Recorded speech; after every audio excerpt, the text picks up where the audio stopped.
ձեզ։ Եվ այսպես Հայաստանում քաղաքական հետապնդումները նոր թափով շարունակվում են, մեր հայրենակիցները Բաքվի բանտերում են խոշտանգում, Հայաստանի բանտերում են ըստեյության խոշտանգում, այն ամենը ինչ այսօր տեղի ունենում եւ ձեր թիմի նկատմամբ, եւ մյուս թիմերի եւ մյուս անհատերի նկատմամբ, մենք տեսնում ենք օրինակ հեծի օրինակով խլեցին նաեւ արդեն Գագիկ Ծառուկյանի պատկանող Արարատ ցեմենտը, հպարտանում են դրանով, կուլակաթափությունով են իրենց հպարտանում, մի հատ էլ օրինակ էկոնոմիկայի նախարարը այս բaragայում սպառնում է Արարատ ցեմենտի աշխատողներին, որ ձեր գործը կանեք կամ ազատում դիմադրեք կամ քրեական վարչական վարույթ կնախաձեռնվի ձեր դեմ։ Խնդրեմ այս ամենի հետ կապված ձեր խոսքը։ Այն որ այսօրվա իշխանությունները հերու են հայ տեսակից, դրա մասին 2020 թվականից այս կողմ բազում վկայող փաստեր կան, չնայած 18 թվականի հեղափոխություն կոչված ինքնին նույնպես իր մեջ պարունակում էր հակահայկական տարրեր։ Ես գիտեք հերու եմ այն կարծիքից, որ այսօրվա իշխանությունների հիմնական նպատակը հայ ժողովրդի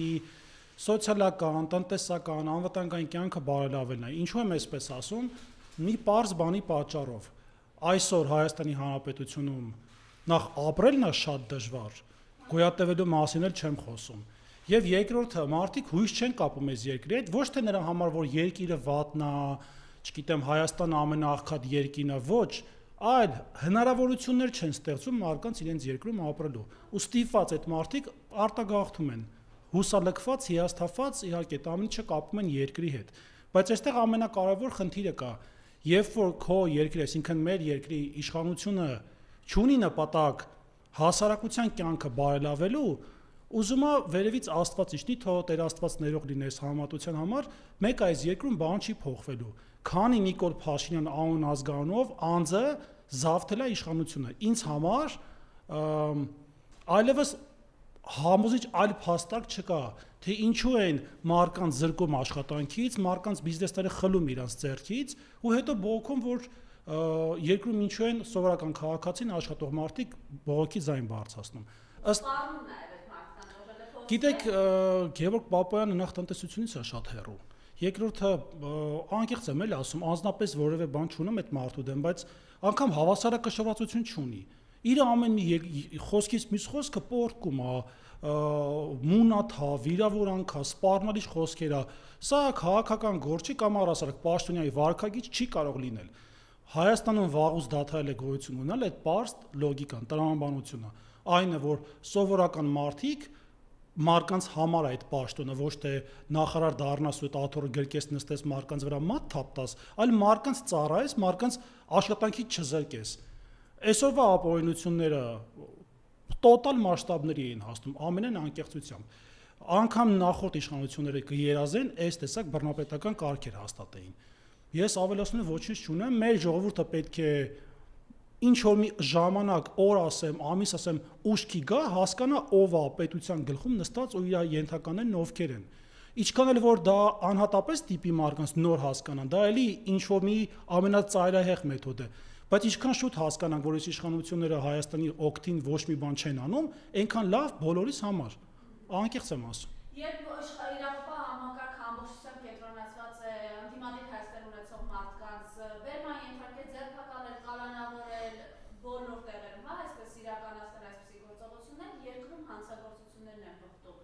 Օրը ցերեկով Արաբկիր, Էրեբունի, Մուրացան, կրակոցներ մարդ է սպանում։ Միջանից այսօր օրինակ միջադեպ ա եղել, որի հետևանքով ծեծվել է ՔՊԱ-կանի եղբայրը Կոնջորյանի։ Խնդրեմ այս ամեն ինչի ինչ մթնոլորտի։ Տեսեք, հիմա նորից կասանելը մեղավոր են գտնում միայն իշխանությունը, բայց պարզ բան ասեմ ձեզ, էլի։ Չհագուցնել է իշխանության ձեռը, մեղնել է իշխանության ձեռը։ Երբ որ իրանք ապօրինություններ են թույլ տալիս, խախտումներ են անում, իրենց ամենավերջին խուլիգանի նման, պարզ է, որ կողքից շատ մարդիկ դրանից առիթավորվելու են։ Հետևողականություն չկա այսօր քրեական հանցագործությունները բացահայտելու, այս խուլիգանությունների դադար տալու, փողոցում օրվա վերջ կրակում են իրար վրա, նռնակ են նետում, ցերեկով Հայաստանը դարձել է մարտաֆիլմի հոլիվուդյան հարթակ իմ պատկերացմամբ։ Ու եթե այս մոտեցմամբ մենք պատկերացնում ենք, որ պետք է Հայաստանի անվտանգությունը մեծանա, սխալվում ենք։ Ինչի պետք է Հայաստանի Հանրապետությունը դառնա կրիմինալ աշխարհի ինչ-որ sense մի հատ մեծ հավաքատեղի, բայց դա Չակերտի մեջ կրիմինալ աշխարհի էլի։ Սովորական բան ասեմ, իմ փոքր տարիքում միշտ սիրում անձնական բնույթի օրինակներ բերեմ։ Երբ որ ես փոքր էի, դպրոցական տարիք կնի, համալսարանական տարիք կնի, այդ կռիվը ձեռամարտով էր ավարտվում։ Ոչ իրար վրա կրակում ենք, ոչ դանակահարում ենք, բոլորս տղային կռիվ արել ենք, դրա մեջ վատ բան չկա։ Բայց այդ ամենը տղամարդկային ոլորտի վրա էր ավարտվում։ Ինչ պետք է լիներ, ինչ կարգի հարցը պետք է բարձրանա, որ նոր իրար վրա կրակի։ Հիմա ամեն երկրորդ թթու բարի խոսքերով իրար սպանում են։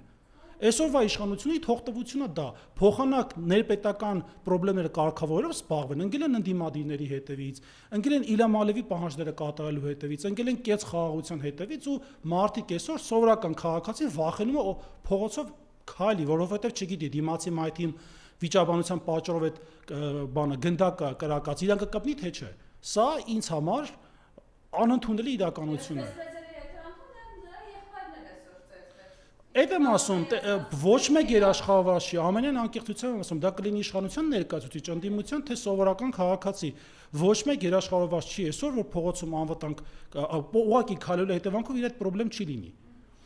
Հերթական մահը բանակում, երբ այս իշխանությունները խոսում են այն մասին, որ խաղաղությունը այն աստիճանի է, որ 2 տարուց ավել է սահմանի գրավներ չկար, բանակի ներսում տիրում է սարսափելի մթնոլորտ, ինչի հետևանքով մենք լսում ենք հերթական մահման մասին ինքնասպանության են դրդել հայ զինվորին եւ ուր է նախարարը, ուր է գերագույն խաղաղ հրամանատարը, որի հետ կապված Արադ Միրզոն ասում է չշշկրվենք հանդարտ։ Գիտեք, երբ որ քո երկրի ղեկավարը ծնկած է Ալիևի դեմ, չոքած է ու չի կարողանում ոտքի կանգնել, չի կարողանալու, ոչ մի ոլորտ պետական տեղում չի լինելու։ Ինձ համար խաղաղությունը մենակ սահմանում կրակի բացակայությունը չի։ Բանակում կարգապահության հաստատումն է, երբ որ զինվորի կյանքը խլվում, չի կարող դա խաղաղության անվան տակ ներկայացվի։ Այսօր բանակային կյանքում ահավորված բարքեր են տիրում։ Մի հատ պարզ օրինակ բերեմ, չնայած դրանք շատ են։ Դիրքում զինվորը քննելու համար, զինվորը որ քնում է, ոտքի վրա կանգնած կարա զինվորը քնի, ես էլ եմ ծառայ, գիտեմ, այդ ինչ դժվար բան է։ Այդ զինվորի վրա հայոյանք են, քֆուր են ֆռոցում, կներեք էլ էս բառապաշարից համ ու ուրիշ ձև չգիտեմ ոնց բացատրեմ։ Նորմալ չի դա։ Բանակը այն միջավայրը չի, որտեղ տենց ինչ որ կարգ ու կանոն հաստատվի, այն էլ այդ մակարդակի։ Ոչ մեկ երաշխավորված չի այսօր մանավանդ նոր մարդ որ գնում է ծառայության, կարճ ժամանակ անց հանում են դիք, այդ մարդը ֆիզիկապես պատրաստ չի այդքան ժամ, 2 ժամ հանգստանալով անընդհատ հերթապահություն անի։ Նորմալ է այնքանով, որ ֆիզիկապես կարա չդիմանա քնի, բայց այդ դրա համար դրդեն ինքնասպանություն ես որպես օրինակ եմ բերում, որտեղ նման օրինակներ եղել են։ Այսօր բանակի բարքերը, բանակում բարքերի հետևանքով զոհերը ինձ համար նույն բանը ինչ որ թշնամին սպանի մեր զինվորին, ամենայն անկեղծությամբ։ Չկա կյանքի խլելու համար ինձ համար տրամաբանական որևէ բացատրություն։ Այդ տեղեքին չեն տվել ձեզ, որ գնաք այնտեղ ձեր բարքերի պատճառով զոհվեն։ Այդ տեղեքը գնացել են սահման պայլում, մեր անվտանգությունն ապել, ոչ թե ձեր նման ապաշնոր կառավարման հետևանքով այս տեսակ խայտարակ վիճակ ունենալու համար։ Կամ ասենք Սուրեն Պապիկյանը բռնում է, շուտվա բան եմ ասում, բայց այդքան էլ հին չի, անցած տարվա ներողություն, այս տարվա տեսունը։ Այո, փետրվար-մարտ ամիսն էր։ Բունկերներին վիդեո է հրապարակում, դրոնով նկարած։ Դու խելքից պակաս ես։ Ասենք այդ նույն բունկերի մասին Ադրբեջանը գրել է 22 թվին գեոլոկացիան ցույց տալով։ Ես դրանց կարող եմ հիմնավորել մի անգամ էլ տեսանյութ եմ դրա մասին հրապարակել։ Անցնում ամիսներ Սուրեն Պապիկյանը բռնում է տեսանյութը հրապարակում նույն բունկերը ուղղակի արդեն ավելի լավ տեսանի ձևով ցույց է տալիս անկյունները, ճանապարհները, ներկայացնում է այդ բունկերի կառուցվածքը։ Դուք խելապակաս չեք։ Թե արդեն Հայաստանի Հանրապետության պետական գաղտնիք վաճառելը կամ այսպես բերնից բաց թողելը դառել է շատ սովորական բան։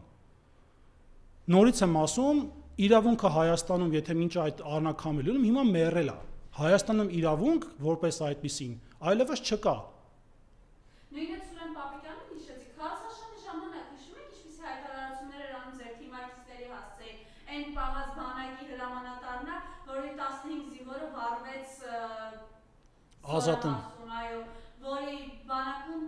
անցած տարվանից 30 մարդ շակերտներում խաղաղ պայմաններում,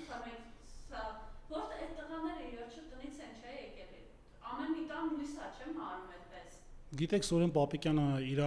եւ կշռով եւ քաղաքական տեսակով է շատ փոքր մարդ է, ես իրան անդառամ ամեն անգամ ոնց որ մենք իրան PR անենք իր մասին խոսելիս։ Ինքը որևէ ոլորտում չկայացած մարդ է ամենայն անկեղծությամբ։ Եթե անգամ մի զինվոր վիրավորվեր խաղաղ պայմաններում, ինչպես իրենք են ասում, պետք է պաշտպանության նախարարը հրաժարական տար։ Բայց քանի որ մեր Հայաստանում վերջին մի քանի տարում այդ ինստիտուտը վերացել է, պատասխանատվության ինստիտուտը վերացել է, պարզա պետք է այսօր ու խելքին ինչ փչում է անում է։ Փողոցում արդեն սպանում, բանակում ինքնասպան են լինում ճնշման հետևանքով ու շատ այլ դեպքեր։ Այս տոտալ բարդակի հրամանատարը Նիկոլ Փաշինյանն է։ Ու շատ չեմ արդարացնում, բայց նորմալ է, որ սենց պետք է լինի։ Երբ որ չկա հակազդեցություն, չկա երկրի ներքին խնդիրներով զբաղվելու ցանկություն, այսինքն բարդակի ենք բոլորը